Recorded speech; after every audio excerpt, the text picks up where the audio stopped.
தமிழகத்தில் வாக்கு எண்ணிக்கை நிலவரங்கள் வந்த வண்ணம் இருக்கின்றன. முதல் சுற்றுல ஒவ்வொரு தொகுதிகளிலிருந்தும் முன்னணி நிலவரங்கள் வந்த வண்ணம் இருக்கின்றன. முதல்ல ஜோலார்பேட்டை தொகுதியில் முதல் சுற்றுல முன்னாள் அமைச்சர் KC வீரமணி முன்னிலையில் இருக்கிறார். ஜோலார்பேட்டை தொகுதியிலிருந்து வரக்கூடிய அந்த தகவலின்படி முதல் சுற்றுல முன்னாள் அமைச்சர் KC வீரமணி முன்னிலையில் இருக்கிறார்.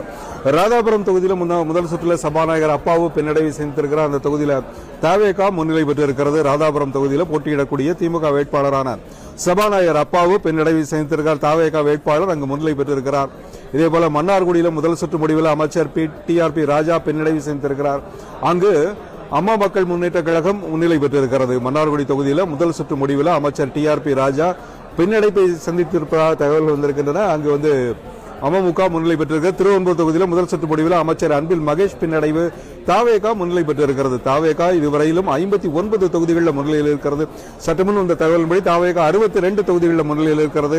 அதிமுக 50 தொகுதிகளில் முன்னிலையில் இருக்கிறது. திமுக 38 தொகுதிகளில் முன்னிலையில் இருக்கிறது. 150 தொகுதிகளுக்கான முன்னிலை நிலவரங்கள் வந்திருக்கின்றன. 234 தொகுதிகளில் 150 தொகுதி